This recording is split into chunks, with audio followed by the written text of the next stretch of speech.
Ahí sí. Ahora el acceso a la grabación la va a tener Gonzalo, así que a él tiene que pedírsela después, porque estoy en la cuenta de Gonzalo. ¿Ya? Por si acaso. Ya, partamos. Les voy a pedir que dejen su nombre en el chat como registro de asistencia. No sé si es necesario, pero para saber quién estuvo nomás presente en la clase, coloquen su nombrecito nomás en el chat y después lo descargo yo. Y vamos a partir con dos. Vamos a ver ya dos temas. El primero, que dice relación con las características generales de la mastitis, ¿ya? Y para poder entender cómo esta enfermedad causa los problemas que causa, es súper importante entender cómo funciona, en este caso, la ubre de las vacas, ¿ya? Y después vamos a ver un pequeño resumen. No sé si tuvieron la oportunidad de leer el artículo, el capítulo que le dejó de lectura a Gonzalo, que en un pequeño resumen donde une un poquitito las características de las mastitis con el tipo de agente causa que la genera.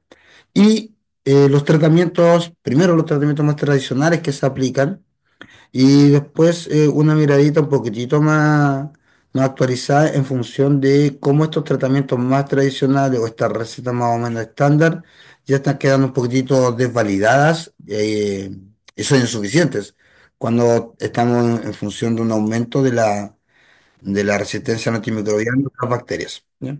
Así que, dicho lo dicho, vamos a partir con esto. Eh, los links de las presentaciones se los voy a mandar después a Gonzalo para que se los pueda publicar en su aula virtual, en su Blackboard, y después tengan acceso también a la presentación. ¿Ya? Déjame esta cosa acá. Nunca sé cómo ocultarlo.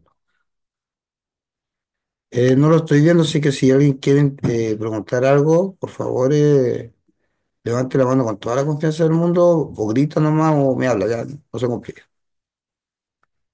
Ok, vamos a hablar entonces de las mastitis.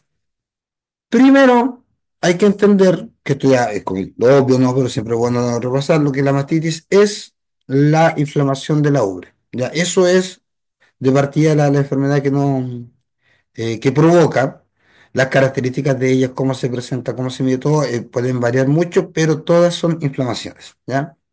Y esta inflamación es, en términos estrictos, una respuesta que genera la vaca para poder neutralizar alguna situación que le esté afectando, que le está dañando, o una infección, ¿no es cierto? Y de esa forma recuperarse para retornar a la función normal. Entendiendo que la función normal de la ubre siempre va a estar por debajo de la prioridad, fisiológicamente hablando, ¿no es cierto?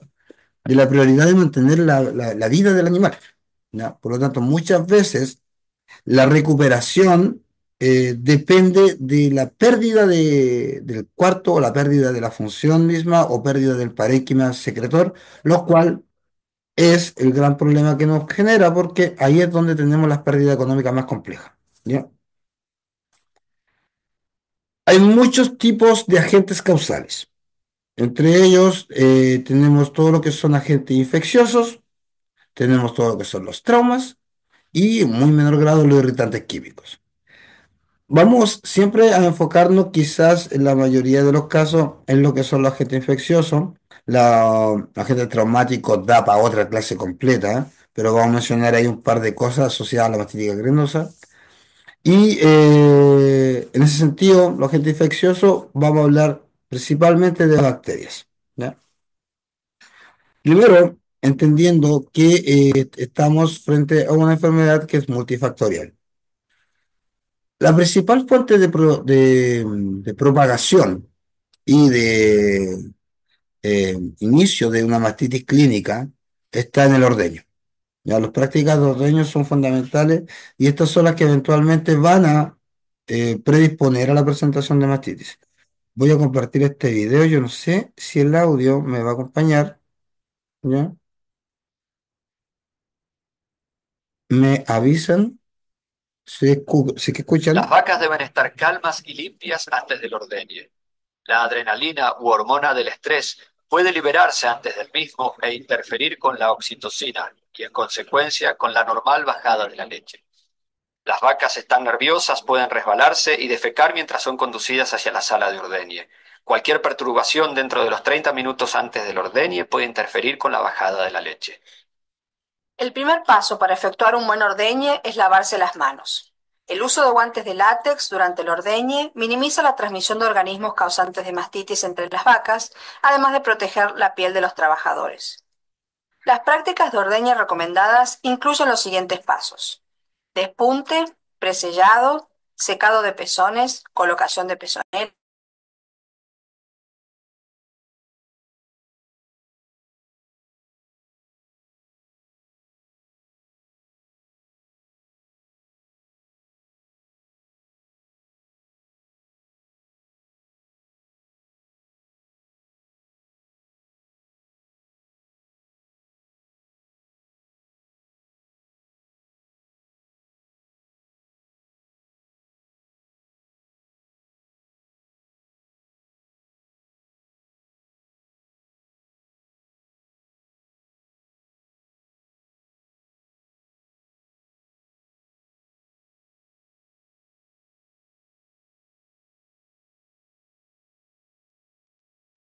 Profe lo silenció.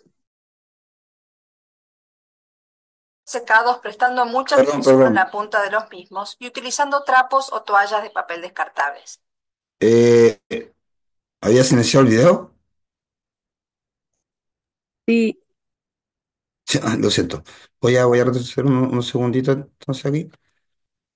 No, lo siento. Asegurarse sumergiendo los pezones en una solución antiséptica tal como la de yodo al 0,5%. Por lo menos 3/4 partes de cada pezón deben ser cubiertas con la solución selladora y permanecer en contacto con los mismos durante al menos 30 segundos. Luego los pezones, no la base de la ubre, deben ser secados prestando mucha atención a la punta de los mismos y utilizando trapos o toallas de papel descartables. Colocar las pezoneras dentro de los 40-90 segundos de la estimulación de la ubre. Estos 40-90 segundos representan el tiempo de preparación para el ordeñe, vital para conseguir una buena bajada de leche. La oxitocina, la hormona responsable de la bajada de la leche, llega a su pico máximo en aproximadamente 60 segundos. Hay que coordinar la bajada de la leche con la colocación de las pezoneras, la cual debe ser realizada sin permitir la entrada de aire. La leche debe fluir inmediatamente después de la colocación de las pezoneras. Al terminar el ordeñe, pueden quedar en la ubre 2 a 4 tazas de leche. Se recomienda el descuelgue automático de pezoneras ajustado a los estándares vigentes. El mismo evita, entre otras cuestiones, que las vacas sean sobreordeñadas. Luego, el tercio inferior de cada pezón debe ser impregnado con una solución antiséptica reconocida. Esto ayudará a controlar la mastitis contagiosa. Podemos hablar de dos esquemas de ordeño, el territorial y el secuencial. En el territorial, cada ordeñador es responsable de un número determinado de vacas y de todos los pasos del ordeño. En el secuencial, los ordeñadores comparten responsabilidades y cada trabajador se encarga de un conjunto de pasos específicos. Para una buena preparación para el ordeñe, se podría utilizar el siguiente esquema. Vaca 1, despuntar, sellar. Vaca 2, despuntar, sellar. Vaca 3, despuntar y sellar. Vaca 4, despuntar y sellar. Volver a la vaca 1. Vaca 1, secar, colocar pezonera. Vaca 2, secar, colocar pezonera. Vaca 3, secar, colocar pezonera. Vaca 4, secar, colocar pezonera. Entonces, en una buena rutina de ordeñe hay que dejar el sellador 20 a 30 segundos, permitir 40 a 90 segundos de tiempo de preparación y lograr una buena bajada de leche.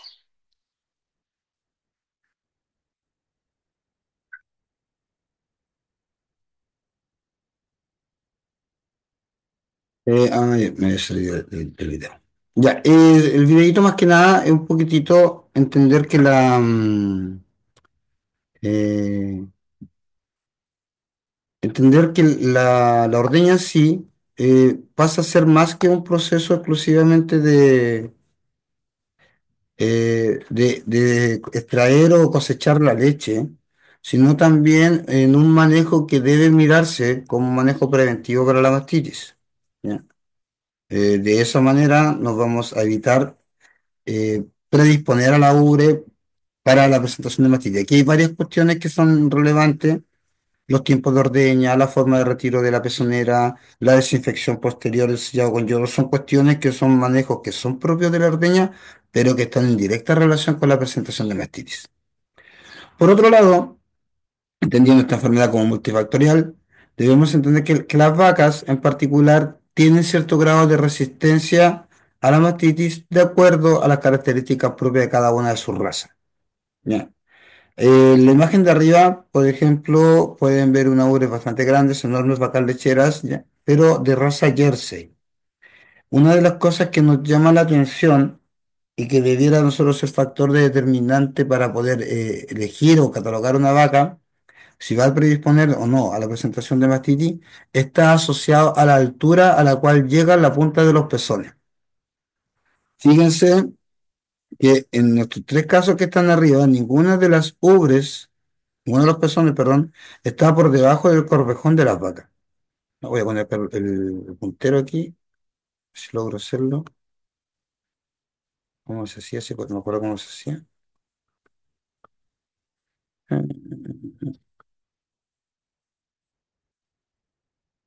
Aquí está.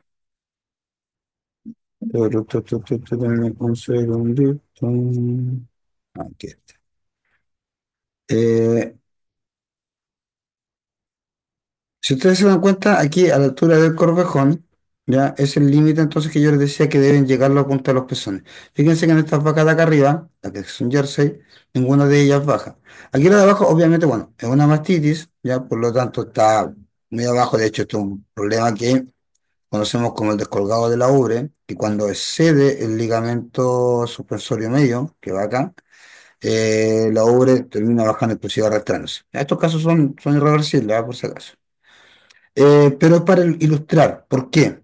Esta vaca que está aquí abajo, al momento de caminar, va a estar golpeándose la ubre y la punta de los pezones, se puede hasta pisar los pezones. Mientras que en estos otros casos no va a ocurrir. De ahí que esta vaca americana, esta que está acá abajito, ¿no es cierto? No por el hecho que tenga mastilla ahora, sino por el hecho de que su ubre está por debajo de los corvejones, va a tener un mayor grado de predisposición a la presentación de mastitis. ¿Ya?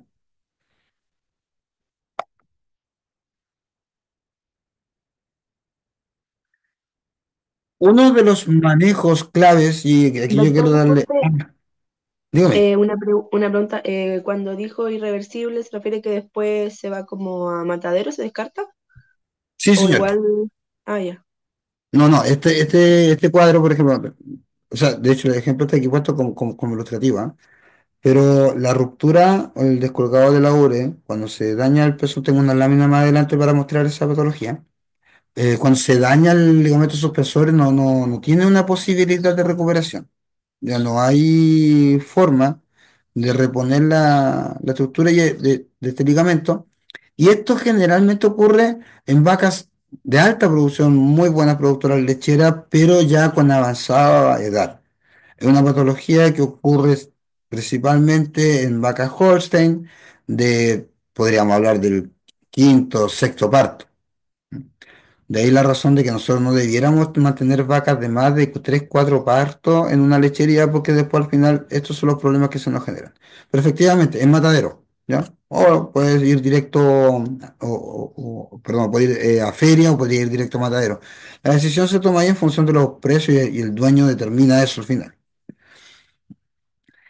El manejo general, ya vimos un poquitito en el video el tema de la ordeña, el poner el dipping al final de la ordeña, ¿no es cierto?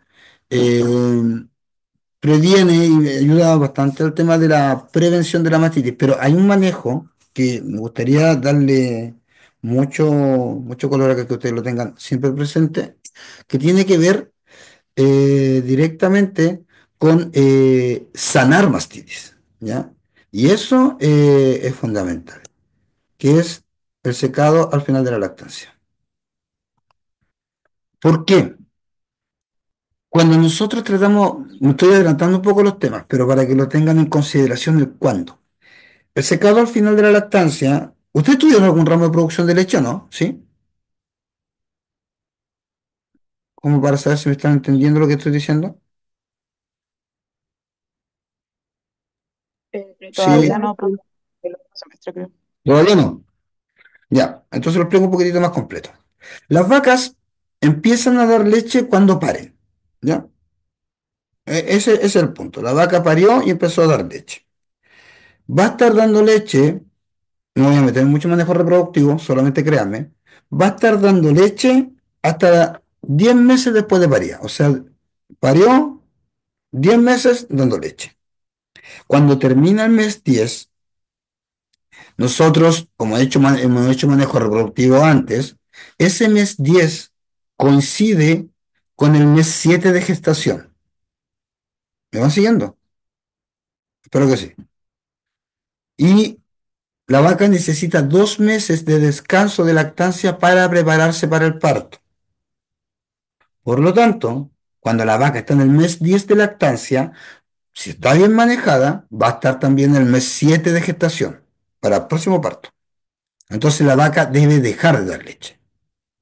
Para que la vaca deje de producir leche, nosotros hacemos un manejo que se llama secado, ya que es este de aquí, el secado al final de la lactancia.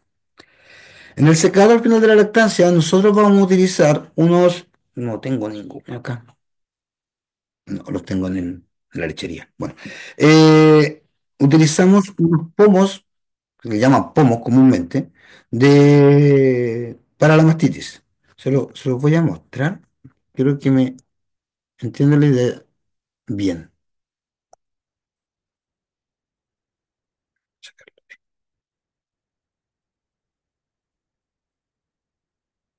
Denme un segundito que no tengo ninguna foto porque generalmente esto lo hago después de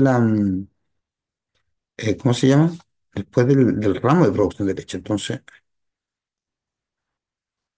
ya.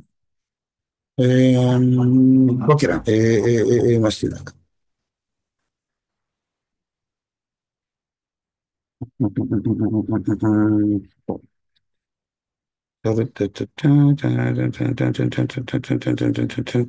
Ya este. Miren, estos, no dije cualquiera, da lo mismo que creo que vean la presentación para que se hagan una idea.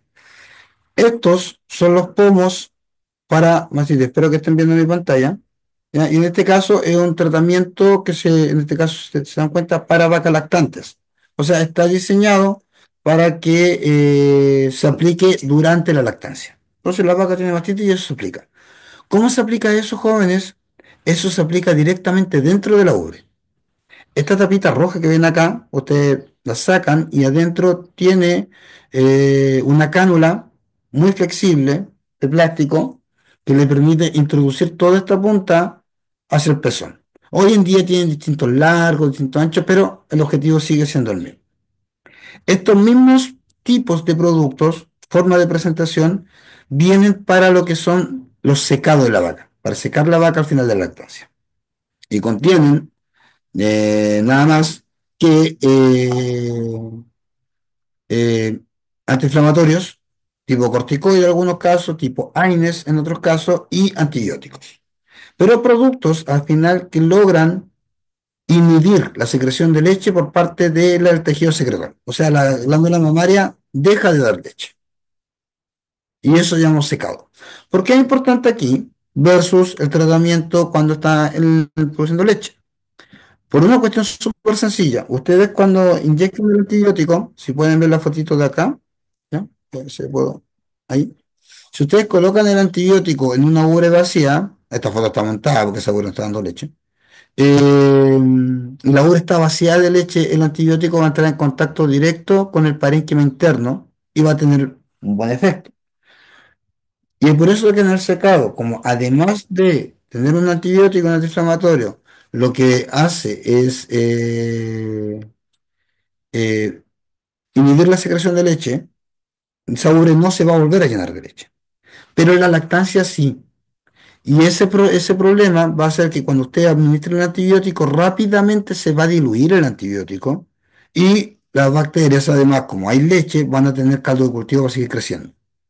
De ahí de la ineficacia, y quiero ser súper claro, chiquillos, la ineficacia de los tratamientos de mastitis en lactancia. Nosotros no vamos a sanar nunca una, una mastitis mientras la vaca esté ordeña, ¿ya? Porque, porque como les digo, vamos a tener siempre, colocamos un antibiótico, ¿no es cierto? La ubre se nos va a llenar de leche y eventualmente se va a perder el efecto. Pero en cambio en el secado, sí. De ahí que todas las mastitis se pueden curar en el secado, pero durante la lactancia solamente vamos a poder controlar los síntomas. ¿Ya? No sé si se entendió la idea, espero que sí, si no, pregúntenme nomás, no pasa nada. Ay, no puedo borrar la raya que hice.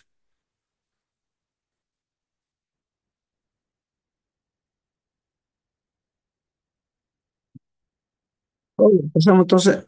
Lo otro que les comenté, se me estaba pasando el otro. Lo otro que es relevante es el tema de la alimentación y el agua en el caso de los animales, ¿ya?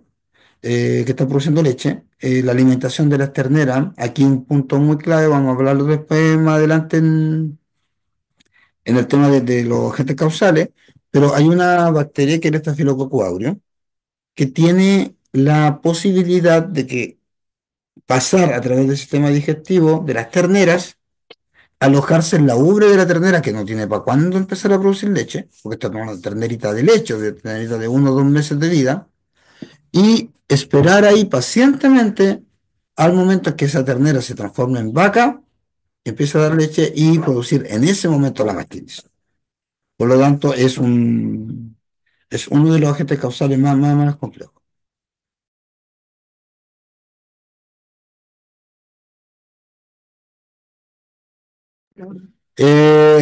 Entonces, ese con el tema de la alimentación de las terneras. Si vamos a, y es súper común, es una práctica súper común, que vamos a ver que en las lecherías se tiende a alimentar a los terneros, a los más chiquititos, con leche proveniente de vacas con mastitis o vacas con tratamiento de mastitis, debido a que, uno, la mastitis perjudica la composición de la leche y dos, cuando le hacen tratamiento con antibióticos, esa leche no puede ser dada para el consumo humano, por lo tanto hay que botarla. Pero como la gente no quiere botarla, prefiere ahorrarse las lucas y usar esa leche para alimentar a los terneros. Se puede hacer siempre y cuando esa leche haya pasado previamente por un proceso de pasteurización. ¿Ya? Y esto me lo puedo borrar, ¿no? Se me quedó pegadísimo el dibujo ahí. Ahora no. Hay que entender que las lecherías manejan a las vacas en un sistema intensivo, ¿ya? Siempre se hace esta clasificación que yo soy un poquito enemigo de la clasificación que la lechería intensiva, que la lechería extensiva. Cuando en realidad lo que tenemos, cualquiera de los dos sistemas es intensivo por sí. Si lo tomamos mirándolo desde el punto de vista que en un ambiente natural, que no existen vacas naturales, ¿ya? No existen vacas de vida silvestre, por decirlo de alguna manera. Los búfalos quizás podrían ser lo más similar, pero no tiene nada que ver. Pero si existieran, no estarían tan aglomeradas en tan poco espacio. O sea, por más que tengan 1.000 hectáreas, sigue siendo, se busca optimizar el espacio, por lo tanto, siempre las cargas van a estar al límite, inclusive pasadas. Por lo tanto, todo sistema, bajo esa mirada un poquito más filosófica, es intensiva, o por per se, por ser un sistema productivo. Pero entendamos entonces que los sistemas son estabulados o pastoreo, para cambiarle esa miradita de, y en los sistemas estabulados, sobre todo, vamos a tener una mayor concentración de animales por metro cuadrado. Cuando hablo de estabulado, me refiero a vacas en un establo. De ahí viene el concepto de estabular.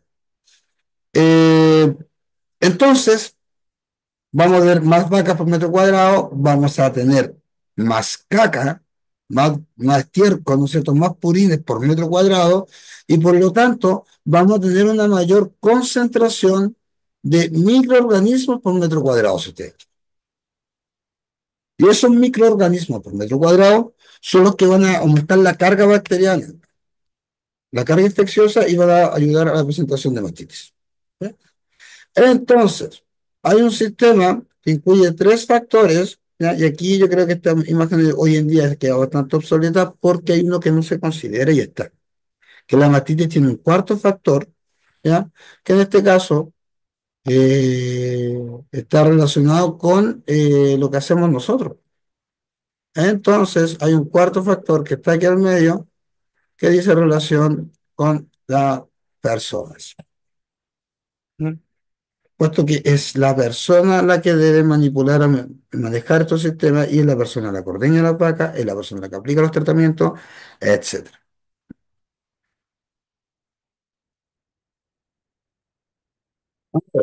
Entendiendo eso, voy a mostrarle un videito que resume en ese sentido, ya para no extendernos tanto en lo que es rutina de ordeño y todo, en los manejos. Pero primero, eh, borro las patitas del monito de delante.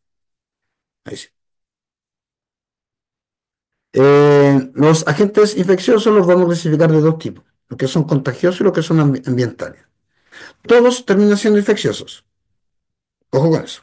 Todos terminan siendo infecciosos porque todos infectan, ¿ya? Pero la diferencia aquí está en función de dónde vienen más que otra cosa. Aquellos contagiosos vamos a entenderlos como aquellas bacterias que llegan de una vaca a la otra. Mientras que aquellos que son ambientales, vamos a entenderlos como aquellos agentes que vienen, principalmente bacterias, ¿ah? Pero también hay, ojo, que también hay hongos, que también hay algas. Pero principalmente son bacterias que vienen del medio ambiente a afectar la ubre. Entonces, como agentes de carácter contagioso, ¿ya? Como digo, en un momento todos van a terminar siendo. Pucha, que la embarré. Ah, ¿qué dice? ¿Qué dice? ¿Qué dice? ¿Qué dice? Que me molesta esta barra de acá. Todos van a terminar siendo infecciosos porque todos van a infectar.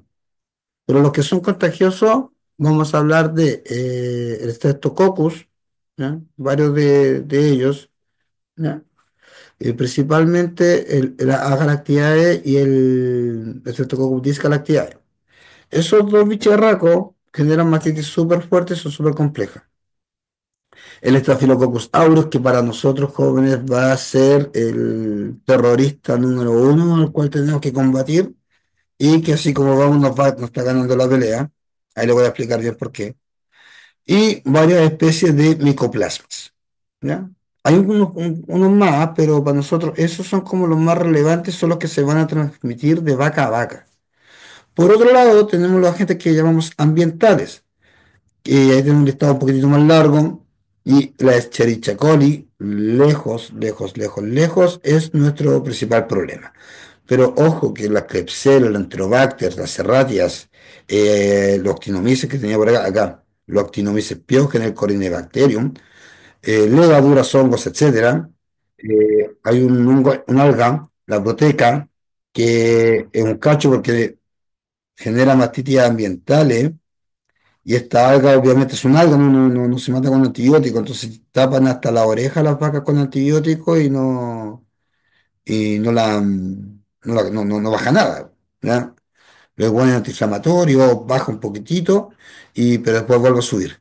Es interesante entender que las mastitis que son de agentes ambientales tienden a pasar, dígame Paloma, hablo más con confianza. Hola, profe. Disculpe, en cuanto a diagnosticar qué agente es, ¿en qué influiría en el tratamiento? Muy buena pregunta, Paloma, muy buena pregunta. Mira, para el diagnóstico, primero tres cosas. Uno, nosotros debemos observar las características de la mastitis en sí misma. Por ejemplo, la producción de leche se está bajando continuamente, ¿ya? Se está generando una inflamación aguda, fuerte, intensa, o una inflamación más bien discreta. eh, Salen grumos en la leche al principio, al medio, al final de la ordeña. Todo ese tipo de cuestiones nos dan luces más o menos de dónde está siendo afectada la ubre y de esa manera entender cuál es el agente causal más probable. Eso por un lado. Segundo, la presentación de la mastitis en sí misma. Los agentes contagiosos tienden a llevarnos a mastitis subclínicas primero y después terminar en clínicas intensas, mientras que los ambientales, mastitis clínicas de golpe muy intensas, muy fuertes. Y en tercer lugar es qué medicamento, qué terapia vamos a implementar. Y ahí yo creo que iba a tu pregunta, Paloma. Porque les ponía el ejemplo de la prototeca precisamente por eso. Se asume a priori, y si ustedes van donde cualquier farmacia veterinaria y le dicen, oye, tengo una hora con mastitis, toma, y te venden un antibiótico antiinflamatorio. Te lo venden así, porque nos vamos a estar ahí leyendo la suerte entre gitanos, no piden receta ni una cosa. Y llenan la boca con antibióticos y en este caso, como es un alga, no funciona. Si fuera una bacteria, sea contagiosa, sea ambiental, funcionaría. Y ahí es donde está la teoría que falla. Porque hoy en día nos enfrentamos a situaciones con bacterias que tienen estrategias de multiresistencia, que van a ser variadas, podríamos hablar un día entero de cómo se genera la resistencia, pero en términos súper concretos, los antibióticos no están haciendo la pega contra las bacterias.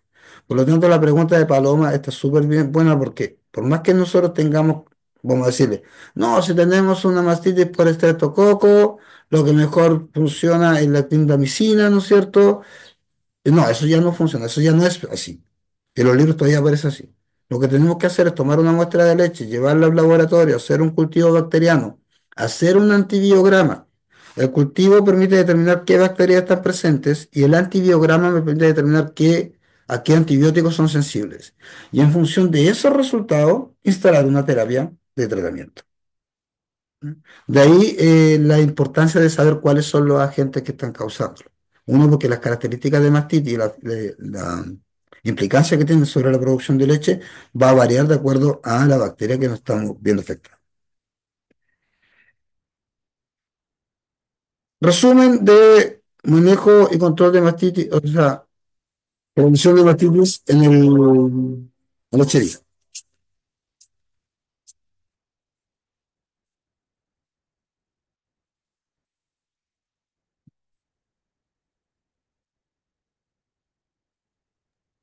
Profe, ¿eso es con audio? ¿Sí me escuchó? No, no se escucha. Espera un poquito. Es importante en esta Voy época a del arreglarlo año al Ahora que sí, tiro. ahora sí se escucha. recomendemos o que hablemos un poco sobre ¿Se escucha? mastitis ambientales. Las mastitis Sí, ahora sí. ambientales están causadas por agentes como el caso del Streptococcus uberis, otros tipos de Streptococcus, los coliformes. Las mastitis ambientales se caracterizan porque estos microorganismos tienen como hábitat los lugares donde se encuentra el animal, tanto sea en la sala de ordeño como en los lugares donde está pastoreando o el animal está comiendo. En el caso de las mastitis ambientales, tenemos que hacer algún tipo de enumeración con respecto a las características de cuándo se producen. Sobre todo se producen en los primeros periodos del secado de la vaca, como así también al comienzo o al comienzo de la lactancia o posparto, o los últimos periodos también del secado. Las medidas de control de los 5 puntos, como hemos hablado en algún otro micro, fueron muy importantes para el control de las mastitis, sobre todo aquellas provenientes de microorganismos contagiosos, que son las mastitis de aquellas bacterias que se encuentran en el pezón y su interacción con el canal del pezón. En el caso de estas mastitis, estos tipos de controles no fueron tan efectivos e incluso aumentaron a veces el número de estas características o de estas mastitis ambientales. Para el control de estos microorganismos es importante ver el hábitat del animal. Los lugares, sobre todo en aquellos pastoreos donde hay una sombra muy prolongada, o sea, una zona muy extensa y épocas de lluvias, donde el animal está pastoreando en barro o en situaciones muy desfavorables, hacen que estos microorganismos proliferen o se reproduzcan con mucha facilidad. Por eso el control de estos lugares y por supuesto también en aquellos lugares donde es el confinamiento total del animal, donde ahí las medidas de control tienen que ser mucho más estrictas, ya que el microorganismo va a tener un hábitat mucho más favorable. Con respecto al tratamiento de este tipo de mastitis, la mayoría de los antibióticos que se encuentran en el mercado son altamente efectivos contra las mastitis ambientales, son microorganismos que no ofrecen gran resistencia, pero a veces cuando hacemos estos tratamientos, no todos tienen una efectividad de un 100%. Por eso es recomendable todo lo que esté al alcance del productor con respecto al hábitat, ¿no? O sea, ver los lugares donde el animal se encuentra durante el pastoreo, de que sean lugares completamente ventilados, donde no haya acúmulo de barro o de agua que pueda favorecer la reproducción de estos microorganismos. Y así también en los lugares de confinamiento, ver y tener mucho cuidado con las camas, la limpieza de las camas, ya que las camas con heno en confinamiento total son lugares muy favorables para la reproducción y el proliferamiento de estos microorganismos.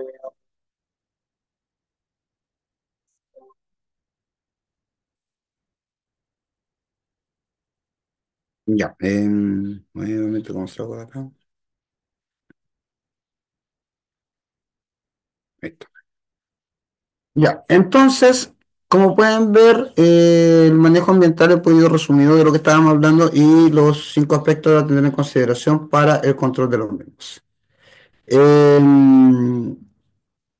Ahora, dependiendo de las características de dónde se van a generar, dónde van a instalarse las bacterias en la ubre, vamos a tener ciertas bacterias que prefieren unos tejidos por sobre otros, ¿ya?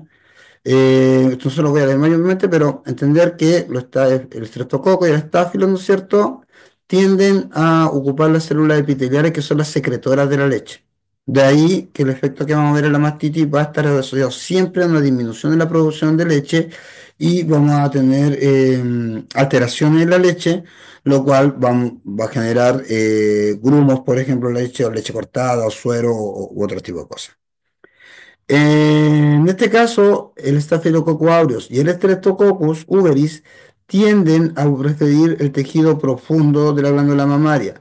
De ahí que se genera una especie de pequeña fibrosis y quistes, literalmente, que son reservorios de bacterias y van saliendo y encapsulándose a medida que nosotros vamos haciendo el tratamiento. De ahí que no lo erradica completamente, podemos disminuir mucha cantidad de bacterias, pero quedan encapsuladas y después se vuelven a disparar. Esto da como consecuencia quizás bajadas en la producción de leche, pero vamos a tener también momentos de inflamación y mezclado con momentos de leche normal. Ya la leche no se afecta mayormente con estos casos, salvo el recuento de células somáticas. Y las infecciones son simultáneas que están asociadas principalmente a Escherichia coli. Escherichia coli, Salmonella en algunos casos, más raro, pero no solamente afecta a la ubre, sino que también puede afectar otros órganos del animal. Entonces, esto nos lleva a mastitis con sintomatología sistémica, ¿ya? Eh, Ahora, las bacterias tienen cierto grado de propagación de mecanismos de propagación y esos mecanismos de propagación. Oh, no, no, no, no, no, no, no, no, no quería hacer eso, no quería hacer eso, no quería hacer eso. Van a estar asociados a la ordeña, ¿no es cierto? Y van a estar asociados a el momento de cuando se genera. Como resumen más o menos de lo que les comenté recién, las bacterias contagiosas, que es la que estábamos viendo, que no son las ambientales, sino las que se transmiten de vaca a vaca, vamos a tener principalmente estas 3 bacterias que nos deben preocupar. El Streptococcus agalactiae, Streptococcus dysgalactiae y el Staphylococcus aureus. Bien. En este caso, aquí están las características de cada uno y sin lugar a dudas, para nosotros el Staphylococcus aureus, este de aquí, ¿ya? Va a ser nuestro principal problema porque uno, como les decía, tiene esta capacidad de generar literalmente quistes dentro de la ubre y liberar las bacterias de a poco y llevar infecciones crónicas o infecciones recurrentes, si ustedes quieren. Ustedes aplican el tratamiento para la mastitis, van a pensar que la sanaron a la vaca, pero después, terminado el efecto del antibiótico, el valor residual, ¿no es cierto? Pongamos, imaginemos un tratamiento antibiótico cualquiera. Estamos trabajando con una combinación penicilina G, penicilina procaínica, ¿no es cierto? Y como la vaca no está preñada, estamos colocando también dexametasona, ya que estamos en una mastitis que se está generando a los 45 días de leche. O sea, la vaca parió hace un mes y medio y empezó con esta mastitis. Coloco mi terapia antibiótica. Y soy súper exigente, no la coloco cada 24, sino que la coloco cada 12 horas, ¿no es cierto? Además, la acompaño a terapia local con pomos de mastitis como los que les mostraba. Tratamiento por 5 días, ¿no es cierto? 5 días más de resguardo. Son 10 días de la vaca que tengo que estarla, además, ordeñándola y descargando la ubre para que no se acumule la cantidad de bacterias ahí. Y, según yo, sané la vaca. La vaca impecable, ¿no es cierto? Súper bien. La meto a ordeña, dura 10 días y vuelve con la misma tipo de mastitis. ¿Ya? Porque tiene esta capacidad de generar estos reservorios bacterianos dentro de la misma ubre. Y lo otro, que una mastitis de Staphylococcus aureus es sumamente compleja de curar. Por una cuestión súper sencilla que hablaba un poco, esta bacteria al ser contagiosa, a transmitirse de vaca a vaca, no baja su carga en el ambiente, o sea, si muere en el ambiente no es un problema, porque va a estar siempre en una vaca como reservorio, y presenta un gran perfil de resistencia antimicrobiana. Doctor, respecto a Dígame. eso, en el texto que nos mandó a leer el doctor Gonzalo, se Dime. menciona harto de que se confunde la resistencia con la reinfección. Ujú. ¿Eso cómo después se diferencia si es que se fue una reinfección o era resistente con el cultivo solamente? Sí, mira, lo más práctico es establecer el cultivo. Lo más práctico es establecer el cultivo, pero tú también podías establecer por lo menos, evaluar qué tan probable es que sea que el segundo caso que estás viendo sea una reinfección, o sea, dado que nunca la curaste en realidad, dado por resistencia, es que tú en el caso de resistencia derechamente no tienes ningún tipo de cambio en la sintomatología, o muy poquito. ¿Ya? En cambio, en la reinfección siempre hay un momento de curación, como que yo te decía, porque matas las bacterias que efectivamente están generando el daño, ¿no es cierto? Están sacando el agente causal. Y me voy a escuchar esta misma lámina. Por ejemplo, si nosotros tenemos acá, mi lápiz, aquí está.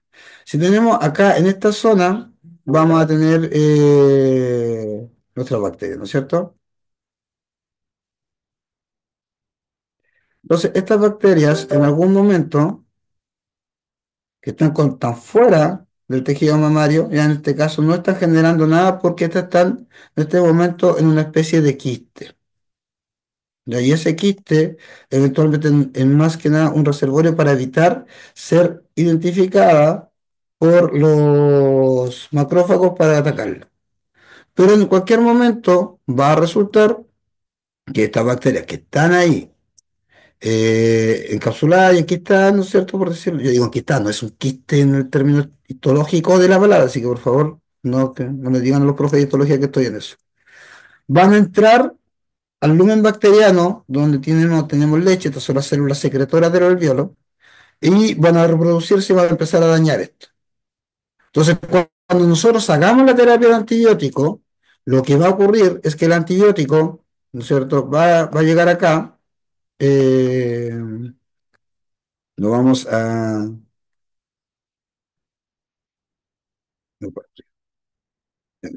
lo vamos a aplicar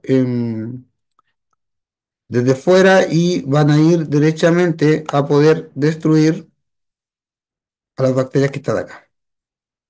¿Ya? Por lo tanto, vamos a matar las bacterias que están en el alveolo mismo. Pero estas que están acá no las estamos atacando. Pero como son las de que están en el lumen, las que están generando la sintomatología, el antibiótico funciona, ¿no es cierto? Y baja los síntomas. Pero estas no salieron. Cuando acaba el antibiótico que teníamos nosotros en el tratamiento aplicando, ¿no es cierto? Desaparece este antibiótico. Las bacterias van a repetir el proceso y van a volver a infectarlo. Eso es un proceso de reinfección. En el caso de resistencia, siendo bien puros, lo que ocurre es que cuando ustedes van a colocar el antibiótico y ya tenemos la infección, lo que pasa es que el antibiótico derechamente no es capaz, llegando al mismo lugar y todo, el antibiótico no es capaz de poder eliminar la infección. Y es ahí donde generamos resistencia. Por lo tanto, la diferencia clínica entre reinfección y resistencia está dada por si la sintomatología fue efectivamente posible de, de disminuirse, ¿ya? Pero cuando hay resistencia, como el antibiótico no destruye las bacterias, lo que vamos a tener es que la infección y la sintomatología sigue. ¿Por qué se genera la confusión? Porque las mastitis no son nunca unibacterianas. Siempre tienes varias bacterias generando los síntomas. Entonces, te pongo un caso. Estamos con estáfilo, estamos con un estrepto y hay una Klebsiella metida entre medio. Tú vas a colocar una cefalosporina de tercera generación y claro, vaya a matar, por ejemplo, el estrepto, vaya a matar la Klebsiella, te van a bajar un poquito los síntomas, pero la enfermedad nunca lo curaste porque el estáfilo que estaba metido ahí no fue que esté capaz de eliminarlo con la cefalosporina. Entonces, clínicamente, se puede ver una leve mejoría porque están matando alguno o estás controlando algún tipo bacteriano, pero no hay una reinfección porque el tipo bacteriano principal sigue estando presente. De ahí tú las puedes diferenciar las dos. Ahora, con el análisis de laboratorio, como señalas, claro, el análisis de laboratorio te permite ir haciendo cultivos y poder claramente saber si estás con una situación eh, de reinfecciones o infecciones nuevas o resistencia solamente tomando muestras de leche, ¿ya? Lo cual siempre sería recomendable. Yo creo que hoy en día los lecheros grandes que trabajan en serio el tema de la ordeña ya no consideran una pérdida de tiempo o de plata el hacer cultivos bacterianos. Bueno, aprovechamos a mirar la estructura del alveolo. Estas son las células secretoras de leche, ¿no es cierto? Y estas son las que se dañan en los procesos de mastitis. Las características de la ubre, muy rapidito, ¿ah? Porque en realidad esto es más anatomía. Este es el ligamento suspensorio medio, quiere decir que el que se cede, ¿no es cierto? Pierde su capacidad elástica y hace que se descuelgue la ubre. La organización general de la glándula mamaria, ¿no? Este es el ligamento medio. Este es el que yo les decía que se puede dañar y bajar. Estos son los cuartos traseros, ¿no es cierto? Acá están los cuartos delanteros. Siempre los cuartos traseros son un poco más grandes que los delanteros. De hecho, los traseros son los que producen el 60% de la leche en una lactancia. Y esta es la organización funcional. Este es el alveolo, que era un poquitito ya más completito lo que lo veíamos al respecto. Tenemos sangre, ¿no es cierto? Que se entra la sangre por un lado, hay una red que rodea estas células y también hay células que son mioepiteliales que se llaman, que son células musculares.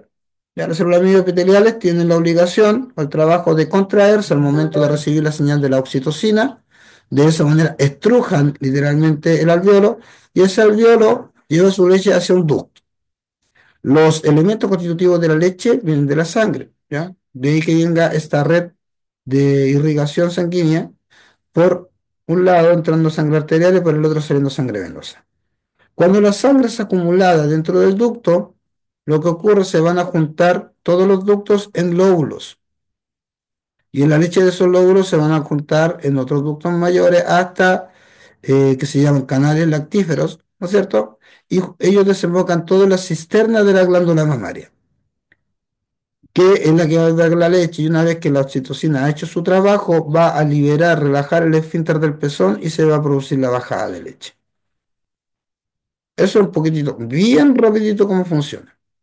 El efecto de la oxitocina, que es la hormona que permite la bajada de leche, que contrae estas células mioepiteliales que les decía que están en el alveolo y a su vez relajan el esfínter de la punta del pezón. ¿Qué cosas estimula la producción de oxitocina? el lavado, la preparación de la ubre, el escuchar al ternero, el ruido de la máquina de ordeña, la alimentación, etcétera. Todos esos factores, si ustedes lo instalan o lo tienen bien controlado en la lechería, van a permitir que la vaca baje la leche normalmente. Es súper relevante que eso ocurra porque ordeñar sin ese estímulo, sin ese reflejo, va a llevar a daños en la ubre de las vacas y mastitis posteriormente. Con esto quiero mostrarles solamente, quiero pasar rapidito a esta. Esta es una infografía que aparece en las publicaciones de Babcock, un poquitito viejo en realidad, pero permiten explicar más o menos el proceso de mastitis. Esto es un lóbulo, ¿ya? ¿Ya? Aquí hay varios alvéolos, son 6 alvéolos. No es que este sea así en un momento, sino que es una secuencia. En un primer momento, las bacterias que están contaminando, que están infectando la ubre, van a llegar a la superficie de las células secretoras que están sanitas todavía. ¿Mm? Estas bacterias van a eventualmente dañar las células secretoras, ¿no es cierto? Y como respuesta, el organismo de la vaca va a mandar al sitio de lesión una respuesta inflamatoria. Cuando hablamos de respuesta inflamatoria, hablamos de interleucina, hablamos de leucotrienos, ¿no es cierto? Que son factores quimiotácticos para atraer macrófagos principalmente, algunos leucocitos a la zona. Son los macrófagos los responsables de eliminar las bacterias que están causando el daño. Por lo tanto, ellos funcionan con elementos de citotoxicidad. Pero al liberar citotoxicidad, elementos citotóxicos, que son generalmente lisinas, o sea, son enzimas que son capaces de destruir lo que está ahí, no solamente van a atacar a la bacteria, sino que van a también dañar a las células secretorias. Entonces, si lo queremos ver en claro, los problemas de las bacterias, los responsables de la mastitis, son la situación A, B y hasta cierto grado la C. Pero ya en D, las bacterias ya fueron eliminadas. Sin embargo, el daño en el tejido impide que este alveolo vuelva a producir leche. Vamos a tener una migración de fibrina, de desorganización celular, y se nos va a organizar, se nos va a crear entonces una situación asociada a fibrosis del alveolo que lo deja afuncional. O sea, este alveolo no va a dar nunca más leche. Dado los cambios químicos que ocurren por las distintas células de la línea blanca en la leche, vamos a tener cambios en la estructura también de la leche. Las proteínas de la leche van a estar inestables, ¿no es cierto? Los azúcares van a estar fermentados. Entonces lo que nos vamos a encontrar es una leche que coagula dentro del lóbulo. Y ese coágulo es el que nosotros después nos encontramos en el momento de la ordeña. Por eso decimos que cuando hay un coágulo, estamos en presencia de una situación de mastitis. ¿Ya? ¿Por qué planteo esto y me interesaba que lo vieran? Porque una vez que se desencadenó la mastitis y ya llegó a este punto C, inevitablemente va a llegar a F. La vaca se va a sanar, pero este lóbulo dañado no se va a regenerar. Por lo tanto, cada vez que una vaca pasa por un proceso de mastitis, va inevitablemente a bajar su potencial productivo de leche, porque tiene menos tejido secretor funcional para producir leche. Y esto, Profe, dígame. consulta, ¿cómo saber si el daño a la ubre está A, B, C o sí llega al F una vez que está infectado? Una vez que esté infectado, sí o sí llega al F. ¿Ya? Ay, Ahora, este esquema es sumamente, o sea, el proceso es microscópico, porque estamos hablando de un alveolo, o sea, estamos hablando de una corrida de 100 células, o sea, a simple vista no lo va a notar. Pero lo que sí pasa, y que es súper bueno que lo preguntes, cuando tenemos mastitis crónicas o mastitis agudas muy intensas, este tejido dañado puede generar derechamente granulomas dentro del parénquima glandular. Entonces, cuando tú haces el examen clínico de la ubre, vas a detectar pelotas duras dentro de la ubre que son remanentes de mastitis anteriores. Entonces, ese hallazgo al examen clínico te dice, pucha, esta vaca ha perdido una gran cantidad de tejido secretor, es poco probable que de la misma cantidad de leche que estaba dando en una lactancia anterior o sea, lactancia atrás. Y de esa manera puedes saberlo. Cuando los daños son recientes, las mastitis son más bien rápidamente cubiertas, esto tú no lo alcanzas a detectar, pero de que está ahí, está ahí. Gracias. Eh, no, no, de qué. Profe, ¿los Ya. granulomas tienen que ver con las necrosis igual o son signos aparte? Son signos aparte. Las necrosis están asociadas a una falta de isquemia. Terminando, le voy a mostrar una fotito del mismo texto porque también tomé parte de esa información para la presentación. Pero las necrosis están asociadas a isquemia y son más propias de la mastitis gangrenosa. ¿Ya? Si nosotros, voy a aprovechar, colgarme de eso, había una lámina donde tenía la irrigación. Aquí está. Esto es un cuarto. ¿Ya? Cuando nosotros tenemos una inflamación muy fuerte en el parénquima de la glándula mamaria, lo que nos va a pasar es que los vasos sanguíneos se van a ver presionados. Lógicamente, ustedes lo tienen claro, el primero en afectarse es la vena mamaria, puesto que las paredes de las venas son mucho más lábiles, mucho más flexibles que las paredes de la arteria que tienden a ser más rígidas. Entonces, la inflamación, bueno, yo estoy mostrando con el cursor y ustedes no me están viendo el cursor. Em, Acá. Entonces, ¿qué es lo que pasa? La vena va a colapsarse bajo la presión de la inflamación del propio parénquima. Entonces, vamos a tener que la salida, el retorno de sangre va a estar disminuido y como está disminuido, así me sigue esta parte, la cantidad de presión arterial dentro del parénquima aumenta. Al aumentar la presión arterial, hay extravasación de líquidos. Quiere decir que se genera un edema y ahí parte el círculo vicioso. Porque mientras más edema tengo, más oclusión de la vena mamaria y más presión arterial y más edema. Entonces se va generando tanto un aumento de presión dentro del parénquima que termina ocluyendo incluso a la arteria mamaria. Y cuando eso ocurre,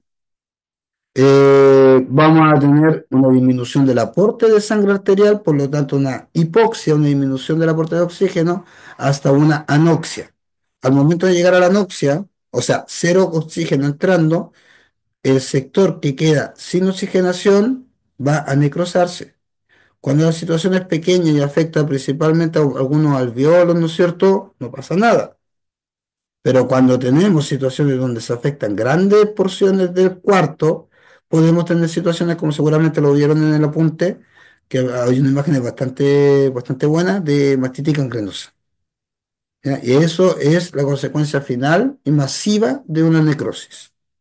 Entonces, ahora, las necrosis locales, las necrosis pequeñas, siempre van a terminar después fibrosando, ¿ah? ¿Ya? Pero el camino lógico de la necrosis es llevar a la gangrena, no eh, no a la fibrosis, no, no, no es lo que está buscando. ¿Ya?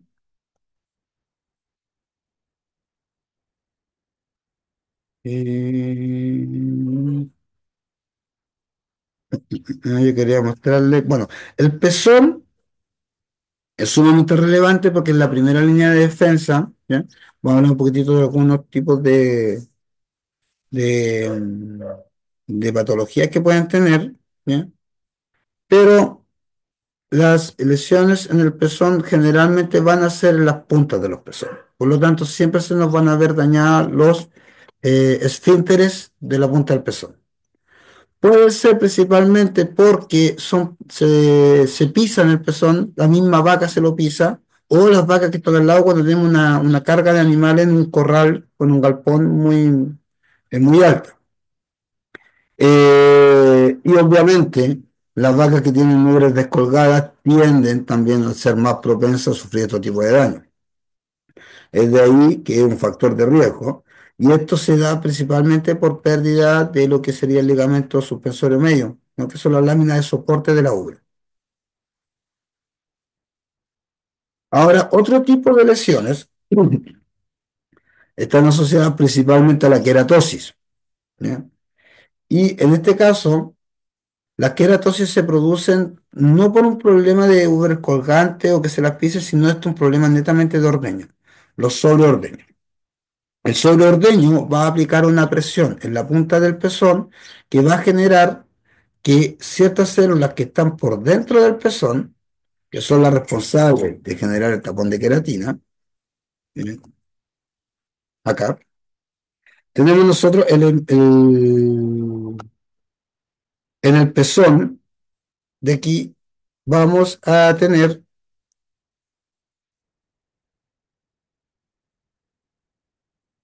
un conducto, que no me agarro el lápiz,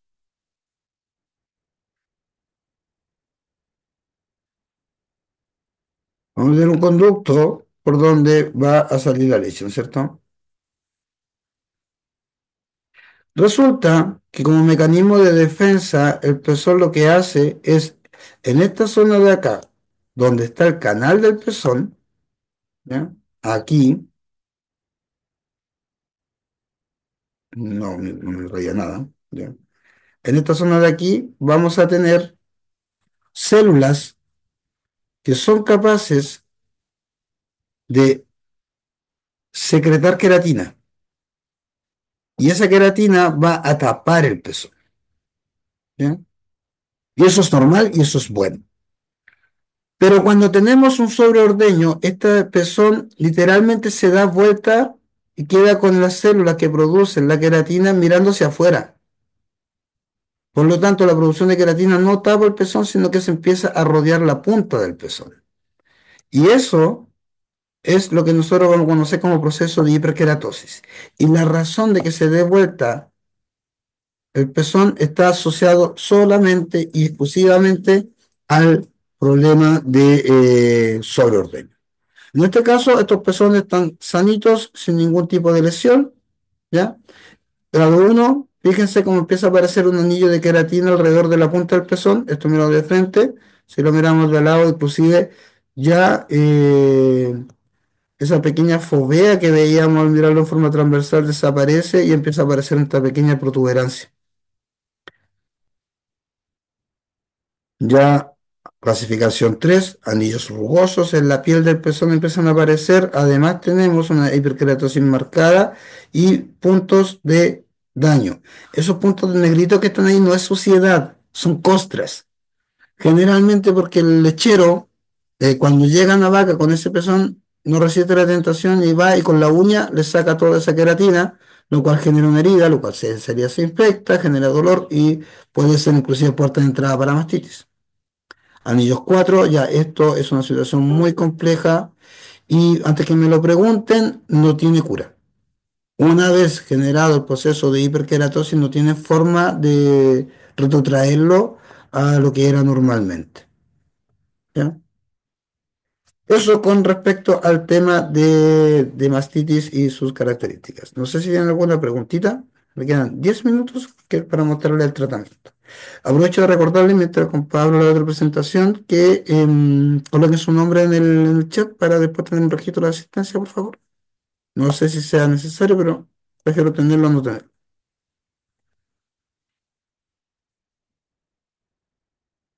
Y recuerden que me pueden interrumpir en cualquier momento, ¿ah? Por si acaso.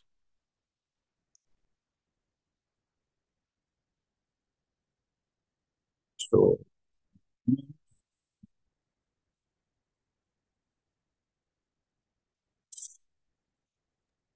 Profe, ya. Esto, dígame, cuando habla de cuadros en el documento, ¿se refiere a la ubre? la de cuadro. A ver, léeme la frase para ponerme en contexto. Deme un segundo.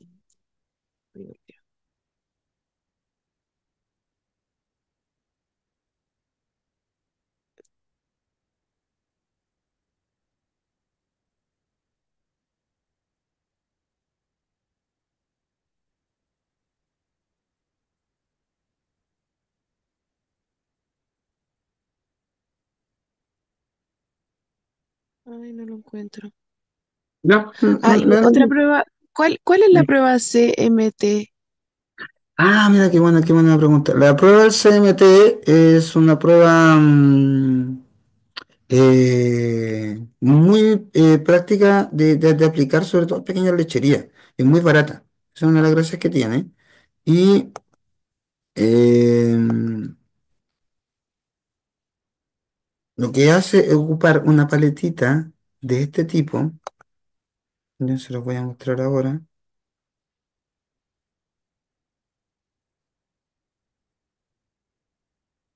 Tun, tun, tun, tun, tun, tun, tun. Mire, esta, bueno, la página de comprensión, así que tampoco es una cosa muy sofisticada. Esta paleta es la paleta para CMT. Lo que nosotros hacemos en el CMT es sacar chorritos de leche de cada uno de los cuartos y se mezclan con un reactivo de CMT. Ya, entonces tenemos, por ejemplo, siempre tenemos que seguir la misma línea, pero trasero derecho, trasero izquierdo, delantero derecho, delantero izquierdo. ¿Mm? Y lo vamos anotando. Sacamos unos cuantos ml de leche y después lo vamos a mezclar con un reactivo.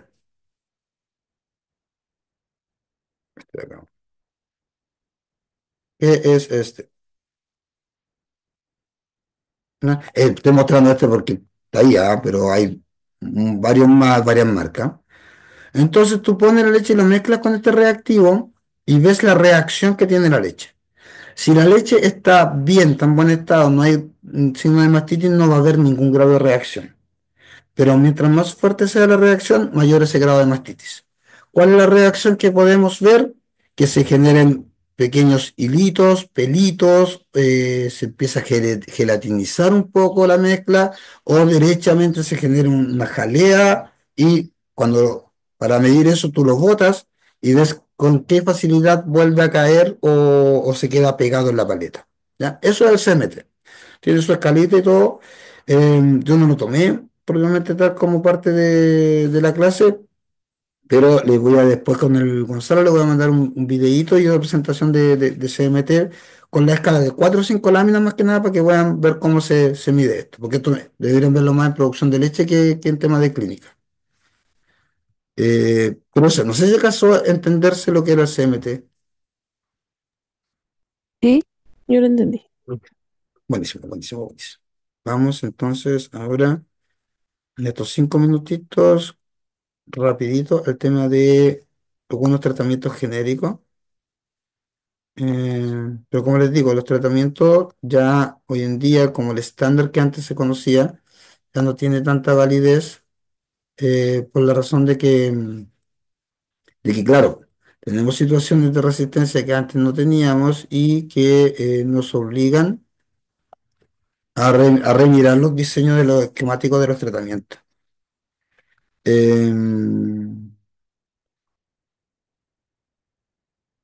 Ya. Primero, lo que hablábamos de los agentes contagiosos, ¿ya? Aquí hay una pequeña descripción de cada uno de ellos con sus perfiles de resistencia. Voy a explicarlo eso. Por ejemplo, el Streptococcus agalactiae nos va a presentar una mastitis subclínica. Eso es lo que no les dije. Las mastitis cuando se presentan pueden presentarse de forma clínica o subclínica. La mastitis subclínica, la vaca presenta un cierto grado de inflamación, pero no es detectable esta inflamación al examen clínico. O sea, carece de aumento de temperatura, aumento de edema, aumento de volumen, ¿no es cierto? Dolor, enrojecimiento. Eso no está. La única forma de poder identificarlo es con el conteo de recuento de células somáticas.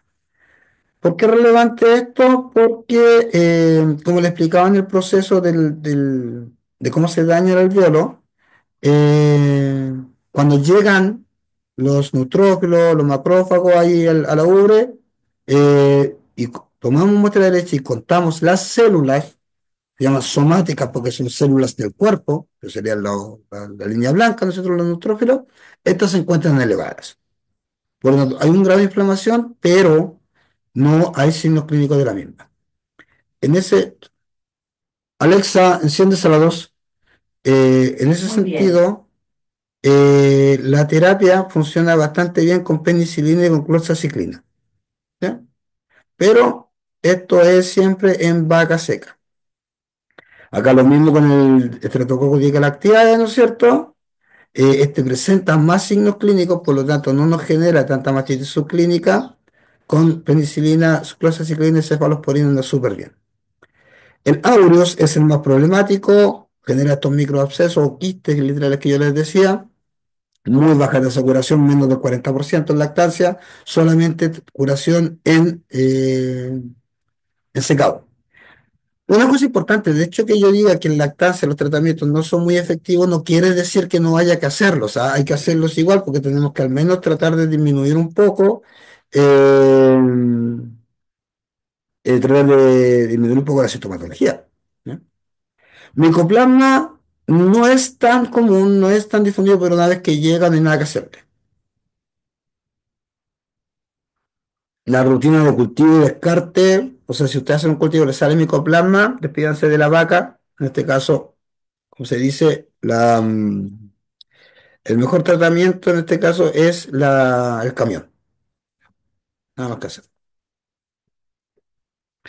El Staphylococcus, como les decía, nos vamos a enfocar en él porque principalmente tiene estas características de formar estos microabscesos, ¿no es cierto? Son resistentes a betalactámicos, ¿ya? Puede hacerse intracelular, por lo tanto, entra a la célula del cuerpo de la vaca y el sistema inmune no la puede reconocer para atacarla y tiene una capacidad de desarrollar resistencia muy rápidamente. Aquí, esta resistencia tiene por tres o cuatro estrategias distintas al estáfilo. Uno, compartiendo genomas de resistencia entre la especie, robarle genoma a otras especies bacterianas, generar estas paredes que lo hacen, o esconderse, que lo hacen inaccesible al antibiótico, y formar biopelículas en el medio externo, ¿ya? Derechamente se colocan una especie de pared, donde no solamente está el pero hay otras bacterias más, pero en las pezoneras, los estanques, ¿no es cierto? Lo que lo hace inaccesible para los desinfectantes, ¿ya?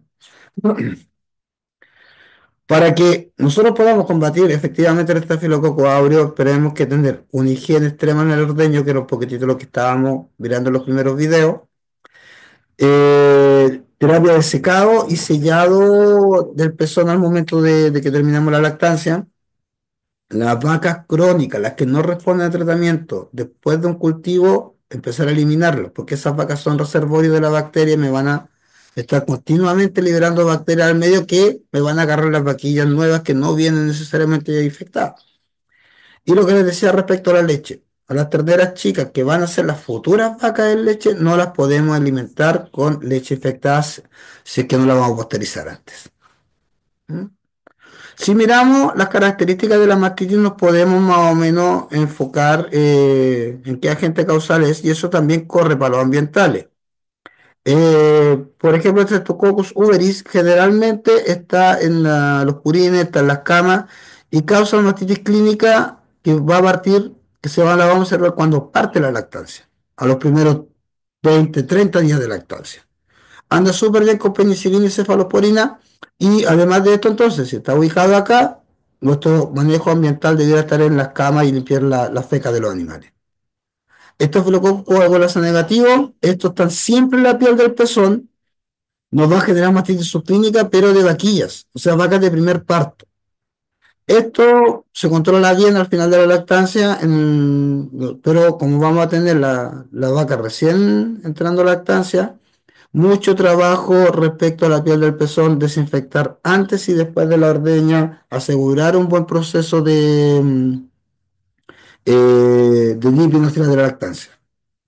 Este es menos común, pero es muy, muy, muy grave. El Arcanobacterium piógenes, como su nombre lo indica, tiene la capacidad de producir pus y produce pus con abscesos, no produce pus libre. ¿Mm? Siempre va a estar presente en ambientes sucios. El pronóstico aquí es reservado a desfavorable, chiquillos, ¿eh? Aquí no hay mucho lo que se puede hacer frente a ella. Las mastitis por coliformes, que son otras bacterias que son ambientales, pueden matar la vaca en un día. Esto es una urgencia. Y esto se debe no porque la bacteria en sí misma sea compleja, sino más bien porque la bacteria tiene la posibilidad de producir endotoxinas. Y estas endotoxinas van a ser absorbidas por la sangre y generar una endotoxemia. ¿Ya? De ahí que el tratamiento por coliforme, ¿cómo la identificamos? Primero, las mastitis por coli son muy agresivas, muy fuertes, signos muy intensos de mastitis, mucho dolor, mucho calor, generalmente también asociados a signos sistémicos, aumentos de temperatura, deshidratación, ¿ya? Por lo tanto, acá hay cuatro aspectos de un protocolo frente a este tratamiento, como les digo, es una urgencia, no hay que tomarlo en menos, ¿ya? Primero, un soporte vital. Debemos estar con la vaca, que la vaca va a estar mal, va a estar con fiebre, como les digo, deshidratada, vamos a tener que estar colocando suero todo el día. Ya cuando digo todo el día es meter una baja de suero con una bránula, ¿no es cierto? Fijarla bien, eso lo tienen que haber visto en semio, no sé, y dejarla pasando suero, pasando suero, pasando suero, pasando suero, y si esta mastitis está cerca de la lactancia, cerca del parto, perdón, del inicio de la lactancia, que este suero sea calcio, ¿ya? Porque puede ser también una hipocalcemia que está ayudando a este tema. Descargar la ubre, ya para eliminar las toxinas, esto tiene que ser entre 6 a 5 veces al día, ya, como si hubiera un ternero. Y si no baja la leche, no se permite descargarla, usar oxitocina para eliminar esa leche, porque esa leche está llena de toxinas. Antes de eliminarla. Usar antibióticos, ojalá asociado a un antibiograma, pero como no vamos a tener el resultado del antibiograma al tiro, tirarnos de cabeza con la cefalosporina, la oxitetraciclina. Aquí un dato de aprendizaje en la práctica nomás. A mí me ha ido súper bien tratando este tema con, tratando estos temas con sulfas, porque como son bacteriostáticos, no matan tanto la bacteria, o sea, no matan una gran cantidad de bacterias, por lo tanto la producción de endotoxina es menor. ¿Ya? Y el tema de la prevención con vacunas que existen y lo que sería la limpieza. ¿Ya? Eso pues lo van a revisar más o menos cómo llegamos a esto, pero aquí lo que me interesa es que los AINES, en especial el fluniximab, es lejos un componente importante de este tipo de terapia, puesto que reduce la respuesta inflamatoria, que es la que a la larga va a aumentar aún mayor el daño por endotoxinas, porque la respuesta inflamatoria lo que busca es eliminar estas bacterias. ¿Ya? Acá hay otros agentes ambientales que deben tenerse en consideración, que no son tan comunes, pero pueden aparecer. ¿Ya? Y una comparación entre lo que serían los agentes contagiosos y lo que son los ambientales, que es más o menos lo que ya habíamos conversado a modo de resumen. ¿Ya? Entonces, ya, yo voy a dejar hasta ahí nomás porque creo que esta era la última. Sí. Ya, consultas. Me pasé 6 minutitos, pero es que porque partimos más tardecito. Doc, ¿va a subir los documentos de hoy? Se los voy a enviar al Gonzalo, ya, para que él los Ujú. suba, porque yo no tengo acceso a su Blackboard de medicina. Ah, ya. Entonces se Sure. los voy a mandar los dos links al Gonzalo para que los pueda cargar. Ahora, si quieren, yo se los comparto al tiro en el chat y lo abren ustedes, lo guardan para que les quede ahí para...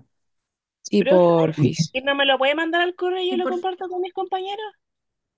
Es que lo va a Eh, poner ahora en el chat. lo pongo al tiro, porque ustedes lo copian y lo pegan en su Ya, navegador. mejor. ¿Sí? Entonces sí, porque después me voy a poner a hacer otra cosa y se me olvidar. ¿Sí mejor? Ahí. No, que soy torpe, nada que ver. Eliminen ese nada que ver. Que el link de la reunión que le haya mandado Gonzalo.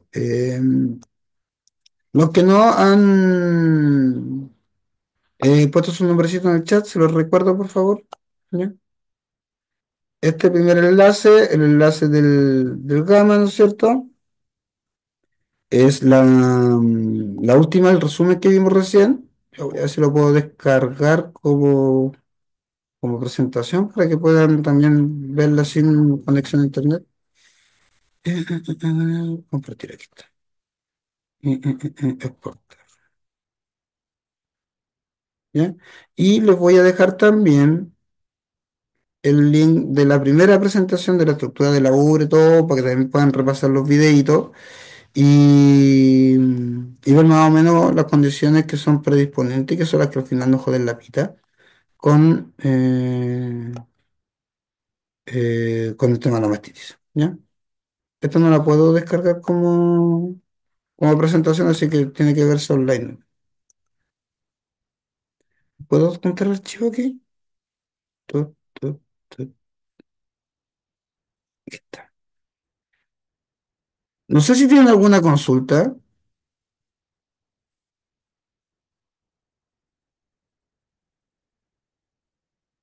Me hubiera gustado, o sea, este tema, da para harto, chiquillo, da por lo menos para 3 clases, entonces me cuesta un poquitito tratar de resumirlo todo y me queda la sensación de que hay cuestiones que no quedaron bien abordadas, ¿ya? Pero por lo menos con lo que acabamos de conversar ahora van a tener una noción general de la mastitis y entender más o menos cómo funciona el tema y por qué los tratamientos son tan diversos, siendo que parece que es una misma enfermedad. Yo creo que ese tema es fundamental que lo puedan entender. Si no hay más consulta, ya yo lo voy a dejar liberado. Aquí le estoy colocando en el chat también la presentación de mastitis, pero en PDF, ya por si quieren tenerla ahí para descargarla. Ya, la descarguen y se la pueden compartir ustedes también. La de Prezi, lamentablemente no la puedo descargar, así que supongo que todos colocaron su nombrecito en el chat. Quiero agradecerle a las 9 personas que tengo ahora presentes, no sé si hubieron más en algún momento o menos. Yo tengo 10 conectados conmigo, así que fabuloso, me encanta eso. Y si puedo ayudarles en cualquier otra cosa, por favor no duden en contactarme en un correíto, ¿no es cierto? Si necesitan aclaración de algún aspecto, por favor, cuenten con ello. ¿Ya? Muchas Muchas gracias, gracias. profe. Que les vaya súper en la prueba, ¿ya? Por favor, sáquense muy buenas notas. ¿Ya? Voy a parar la grabación y voy a avisarle a Gonzalo que él le